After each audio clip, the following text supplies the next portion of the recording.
Star Wars Knights of the Old Republic's remakes have been in development hell. For those that don't know, back in September 2021, Sony announced that this game was coming out. It was in development, it was on its way, it was getting ready to be gift wrapped, and that got the internet abuzz.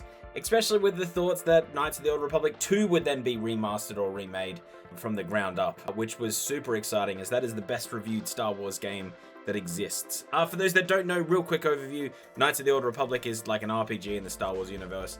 It was an incredible game. I remember getting, especially the second one, and just blasting through it for almost like a month or two straight. It was the thing that I just looked forward the most in my life, being about 15 years old. I remember just racing home from school every day just to get like an orange lightsaber and things like that. It was so much detail in that game for the time. It was unbelievable.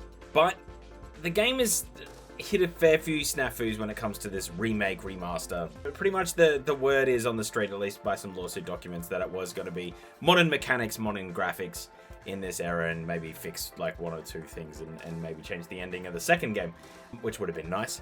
But it's really hit some issues, and I want to talk about why, you know, the internet's really a buzz of like, no one knows where this is at, no one knows what's going on. If you look to Perfect Dark, we might be able to find a little bit of an answer. Perfect Dark got cancelled a few months ago. It was being made by a studio called The Initiative, being co-developed by Crystal Dynamics, which are owned by Embracer Group. Aspyr was making the remakes of Knights of the Old Republic, and then that got moved on to Saber Interactive around 2022, when a demo of the game just really wasn't anywhere near muster, and they sort of swapped the development teams that were taking on this game. Both of those development houses were owned by Embracer Group. Around 2021, when everything was going to shit at Embracer Group, and it still is. They're still firing people at mass.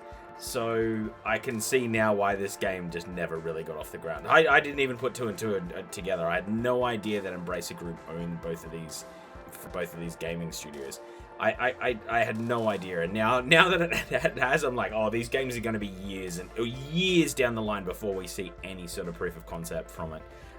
Everything would have been put on pause when the $2 billion deal from Saudi Arabia didn't come into Embracer Group.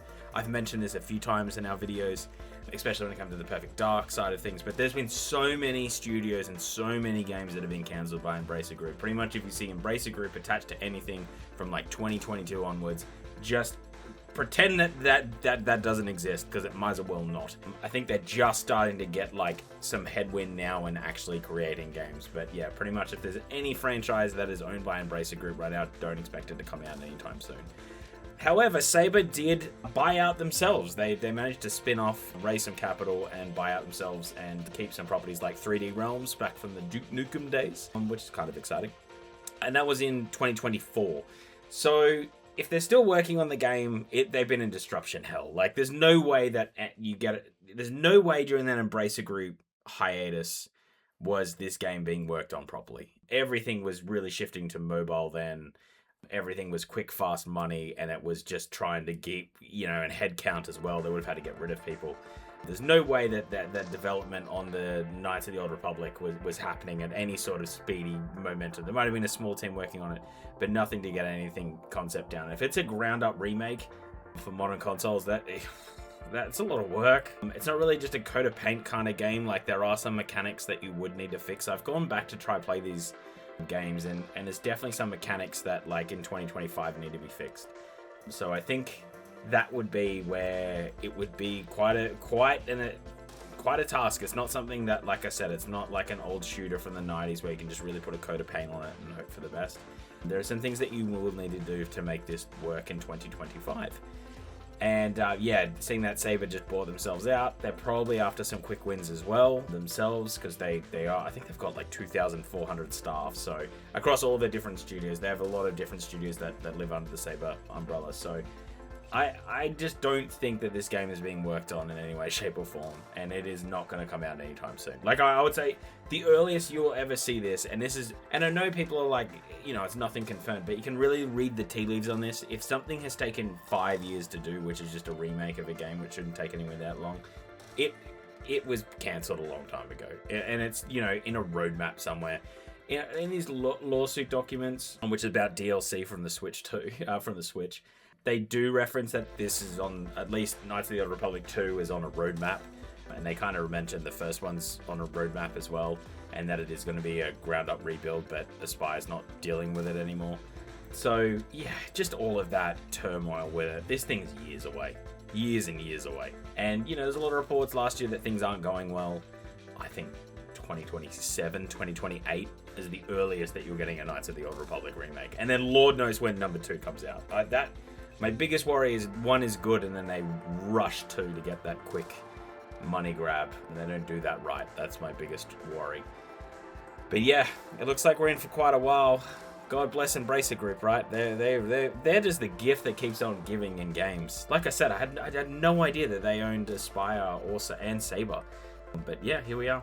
Here we are. They bought up everything and then just lit money on fire and just got rid of all the studios for like pennies on the dollar. So yeah, they used to be 2HQ Nordic, I think.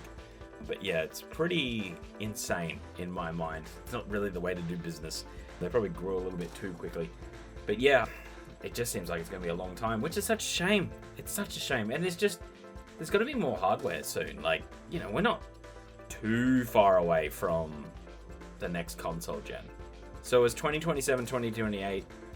Or actually, now we're looking at the next Xbox and the next Sony, which delays it even further, right? Like, you can't just release them on the older platform. So yeah, it's going to be really interesting how this all plays out. But I just don't think, if you really are a Knights of the Old Republic fan, and I've just noticed that like a lot of people make news and videos on it, which is just like, Lord, you know, documents say that it's in the works, and you just read it and it's like it's on a roadmap somewhere. It's very easy for a company to put a 5-year roadmap and just have like a word there, and that's pretty much what it sounds like.